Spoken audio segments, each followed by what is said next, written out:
So I'm going to call this section and this next series of slides, everything you've learned about blank is probably wrong.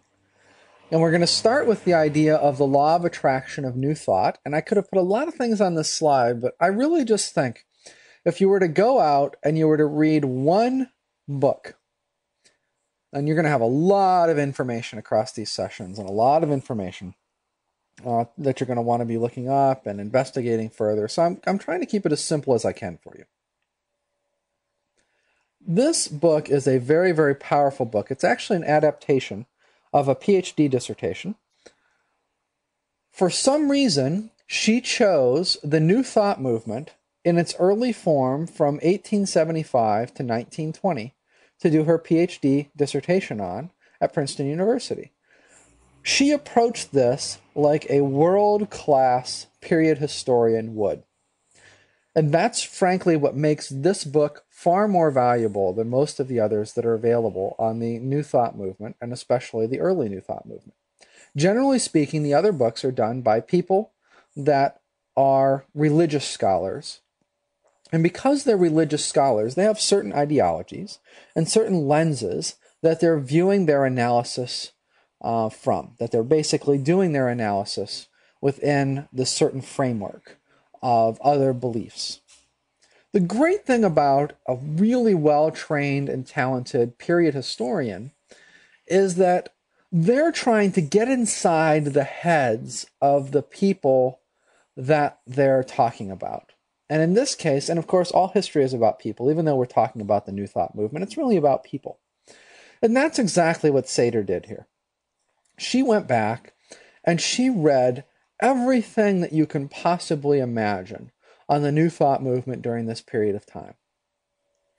And why does this matter? The secret, the law of attraction, all of these things are derivatives, later derivatives of the early New Thought movement.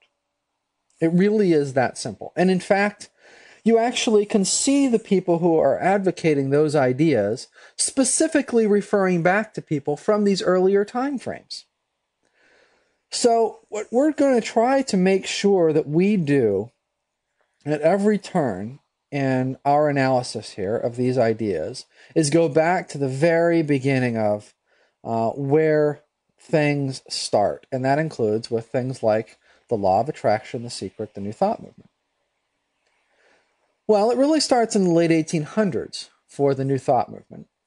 And it comes out of actually a healing tradition. And the reason it says American Women's Sexual Purity and the New Thought Movement in her title, in her book title, is because it was primarily driven by women. Now, there was a male healer that a number of the founders of the New Thought movements that basically went and studied with. So technically, the very beginning of the movement could be thought to begin with this one male healer, and his name was Quimby. However, the movement itself really started from Phineas Quimby's female disciples. So it's a women's movement, and it's a socially driven movement. It deals with gatherings, and it is very wrapped up in sort of the late Victorian ideas, hence the sexual purity idea of its day. And it's a very philosophical movement.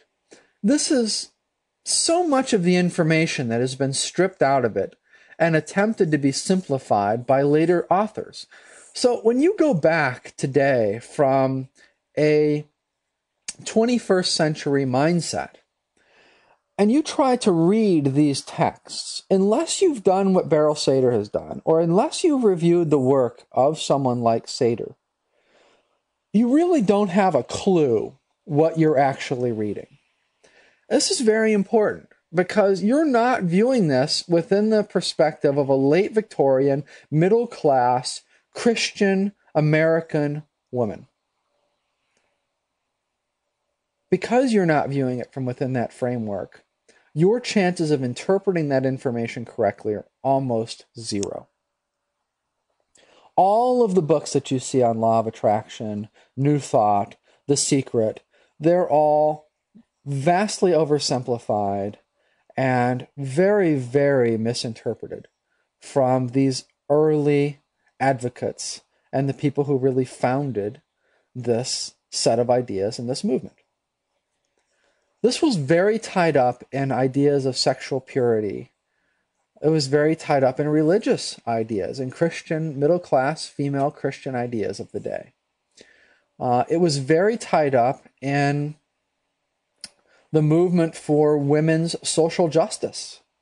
You know, you're talking about a period of time when women did not have the right to vote, for instance, when women were being told that they could not be educated beyond a certain point because it would require too much blood being used in that educational process to, enhance their mind, and that would drain blood that was needed away from their reproductive organs.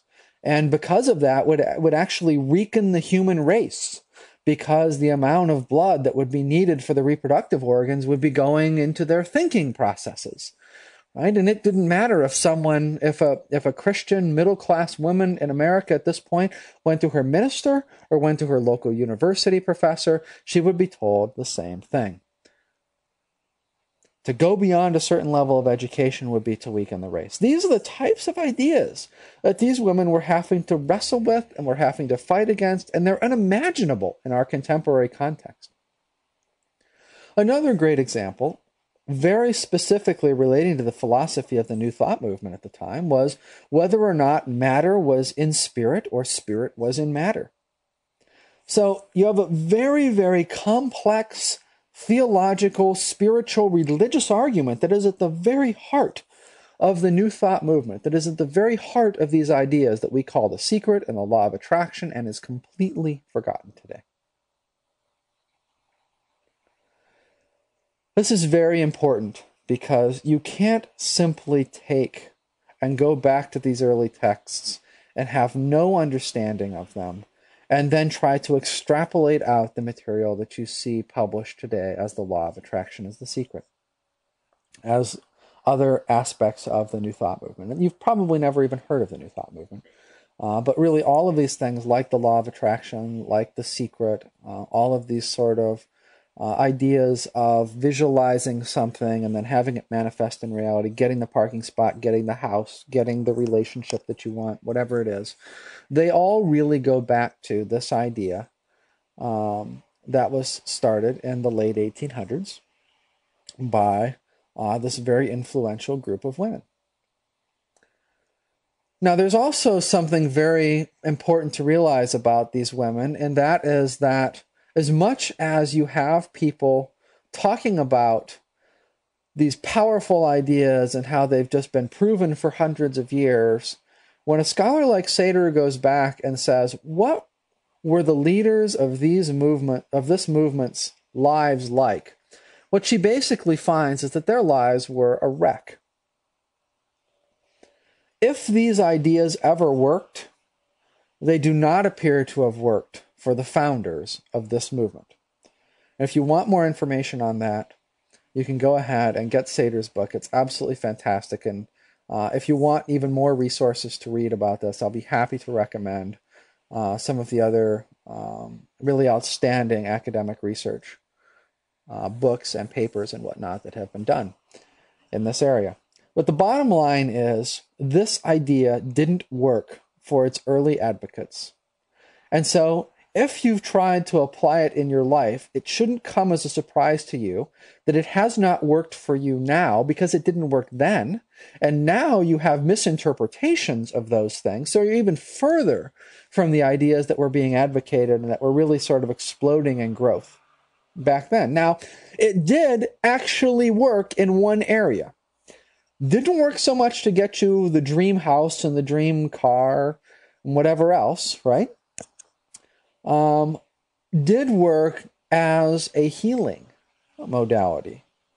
So here's what this early movement actually started as. It started as you, probably as a woman, going and sitting next to the bed of someone who was ill, and generally silently, sometimes aloud, but generally silently sitting there and in your mind, in essence, wishing the person well, seeing the person as well, seeing the person as whole and complete and not in need of healing. And there was something about someone coming to your bedside for certain conditions that this produced an effect for. As you might guess, today we would call that the placebo effect. We would have it be a doctor in a white coat in a certain environment that came to you and told you that such and such a cure, whether it was a sugar pill or whatever, or a certain way of thinking or something to meditate on or whatever, coming to you and basically having some conditions get better. And we talked about the types of things that might be affected by that. Pain, very common to have affected by that. Depression can be affected by that, right? So things that are basically neurochemical based. And in fact, it was so powerfully effective during these early years on neurological conditions that Sater actually notes in her dissertation. I don't believe that this made it into her book, but it is actually in her dissertation. The book is more for mass consumption, so not everything is going to be in there. That neurologists of the time, that people that were specializing in sort of neurological conditions, were actually learning and applying this technique because of how effective New Thought was at the time. Now, as you move forward, obviously, in neurology, you start to have these types of methods being screened out and no longer used. And today we would call that type of interaction the placebo effect. But what's important to realize is that if you go back, you see being effective in this placebo type of way, but when the adherents try to extrapolate it out to other things, they don't have the same level of success. So this whole idea of New Thought, the law of attraction, the secret, it actually traces back to the placebo effect. And there was a period of time where it was actually used by medical professionals to heal people with certain types of conditions. So it does have a basis in some sort of effectiveness from a mind-matter interaction standpoint. Where it failed was when it was tried to sort of be extrapolated out from there.